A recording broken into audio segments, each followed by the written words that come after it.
जय श्री राम, जय श्री कृष्णा, जय श्री राधे। आज इस वीडियो में हम बात करेंगे किस दिन नवरात्र शुरू होंगे और किस दिन नवरात्र समाप्त होंगे, और नवरात्र में घट स्थापन करने के लिए क्या शुभ मुहूर्त रहेगा और किस प्रकार माता के 9 स्वरूपों का 9 दिन हम पूजन करें, और शांख विसर्जन हमें किस दिन करना होगा और उसके लिए क्या शुभ मुहूर्त रहेगा। ये सब बातों का हम इस वीडियो में बात करेंगे। इस विषय पे हम बात करेंगे, वीडियो को अंत तक जरूर देखिएगा। चलिए शुरू करते हैं। हिंदुओं के प्रमुख त्योहारों में से नवरात्र एक प्रमुख त्योहार है। पूरे भारतवर्ष में बड़ी धूमधाम से नवरात्रों का त्यौहार मनाया जाता है। वर्ष में 4 बार नवरात्र आते हैं। 2 बार तो ये नवरात्र आते हैं और 2 बार जिसे हम गुप्त नवरात्र कहते हैं, जो कि एक माघ मास में और एक आषाढ़ मास में ये आते हैं गुप्त नवरात्र, और उसके बाद एक आश्विन मास में और एक चैत्र मास में ये 2 नवरात्र आते हैं। इसे ज़्यादा प्रचलित है वो है चैत्र और आश्विन नवरात्र।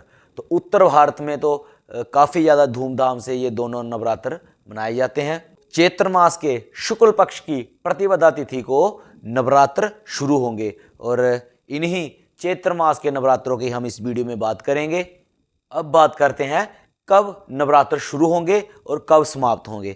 तो नवरात्र शुरू होंगे 30 मार्च 2025 रविवार के दिन, और यह नवरात्र समाप्त होंगे 6 अप्रैल 2025 रविवार के दिन। और अब बात करते हैं घट स्थापन के लिए क्या शुभ मुहूर्त रहेगा। घट स्थापन नवरात्र में प्रतिपदा तिथि के दिन किया जाता है, यानी कि पहले नवरात्र के दिन यह घट स्थापन किया जाता है और प्रतिपदा तिथि में ही किया जाता है। तो अब बात करते हैं प्रतिपदा तिथि रविवार के दिन कब तक रहेगी। तो रविवार के दिन 30 मार्च को जो प्रतिपदा तिथि है वह दोपहर 12:50 तक रहेगी। तो जो घट स्थापन के लिए जो शुभ मुहूर्त रहेगा वह दोपहर 12:50 तक ही रहेगा, यानी कि 12:50 से पहले पहले घट स्थापन कर लें। तो अब बात करते हैं नवरात्र की पारना कब करें, किस दिन कंजक पूजन करें, किस दिन नवरात्रों की पारना करें, जो शांख विसर्जन है किस दिन करना चाहिए। नवरात्र समाप्त होंगे 6 अप्रैल 2025 रविवार के दिन। तो हमारे उत्तर भारत में एक दिन पहले, यानी कि अष्टमी के दिन बच्चियां छोटी छोटी जो माता की कन्याएं होती हैं वह माता बनती हैं, माता का रूप धारण करती हैं। तो सभी लोग उनके दर्शनों के लिए आते हैं, उनका पूजन वगैरह करते हैं। एक कंजक पूजन अलग होता है। ये हमारे उत्तर भारत की परंपरा है कि रात्रि के समय अष्टमी के दिन छोटी छोटी कन्याएं माताएं बनी होती हैं। तो वह जो माताएं बनना है वह अष्टमी के दिन, यानी कि 5 अप्रैल शनिवार के दिन जो कन्याएं वह माता बनेंगी। और जो शांख विसर्जन होगा वो होगा, मैं उत्तर भारत की बात कर रहा हूँ। वैसे भारत के कुछ हिस्सों में जो 9 दिन नवरात्र रखे जाते हैं और दशमी के दिन शांख विसर्जन किया जाता है, नवरात्रों की पारना की जाती है। परंतु उत्तर भारत के अनुसार जो शांख विसर्जन है वह नवमी के दिन ही कर देते हैं। तो जो शांख विसर्जन नवमी के दिन उत्तर भारत के अनुसार होगा वह 6 अप्रैल 2025 रविवार के दिन शांख विसर्जन किया जाएगा। और इसी दिन श्री राम नवमी है। इसी दिन नवमी के दिन ही भगवान श्री रामचंद्र जी का जन्म हुआ था। तो रामनवमी भी इसी दिन ही मनाई जाती है। और जो शांख विसर्जन करने के लिए शुभ मुहूर्त है वह पूरा दिन रहेगा, क्योंकि नवमी तिथि पूरा दिन व्याप्त रहेगी, यानी कि 7:24 तक शाम के। वैसे शांख विसर्जन हमारे उत्तर भारत में प्रातःकाल तारों की छांव में करते हैं, परंतु अगर ना कर सको तो पूरा दिन ही शुभ रहेगा, आप कभी भी शांख विसर्जन कर सकते हैं। चलिए अब बात करते हैं नवरात्र में माता के 9 स्वरूपों का हम किस प्रकार पूजन करें। तो नवरात्र में कौन से दिन हम माता के किस स्वरूप का हम पूजन करें और माँ को किस दिन कौन सा भोग लगाने से माँ प्रसन्न होती हैं, वे सब हम इस वीडियो में आपको बता रहे हैं। वीडियो को अंत तक जरूर देखिएगा। नवरात्र के पहले दिन माँ शैलपुत्री की पूजा की जाती है। माँ शैलपुत्री का नवरात्र के पहले दिन विधिवत पूजन करें। माँ को पूजा में चावल, सफ़ेद कनेर के पुष्प, सिंदूर आदि अर्पित करें।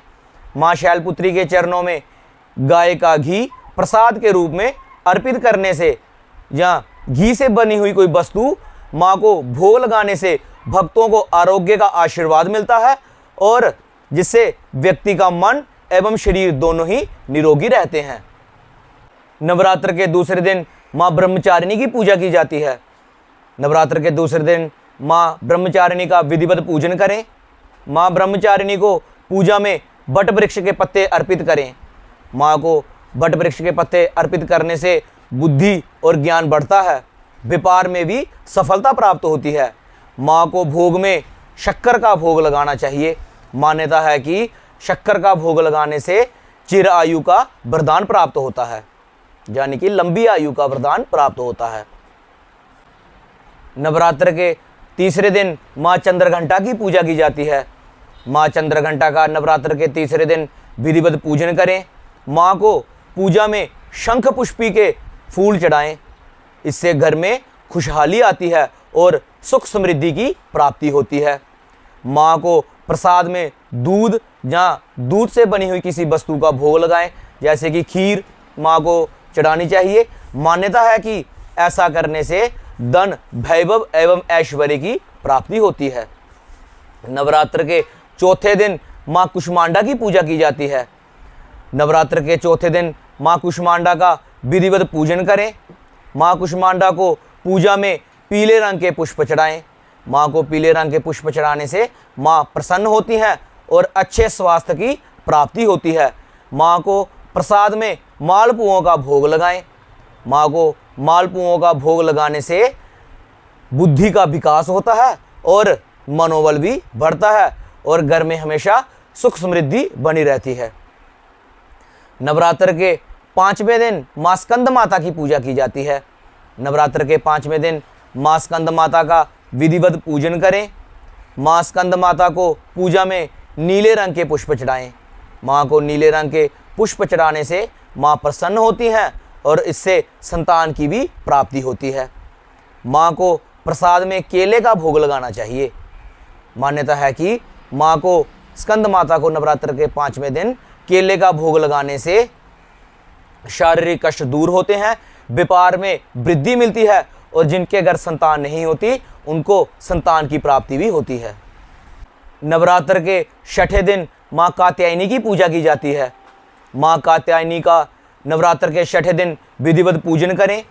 माँ कात्यायनी को पूजा में बेर के पेड़ के पत्ते चढ़ाने चाहिए। मान्यता है कि माँ को बेर के पेड़ के पत्ते चढ़ाने से माँ की कृपा प्राप्त होती है और शत्रुओं पर विजय प्राप्त होती है।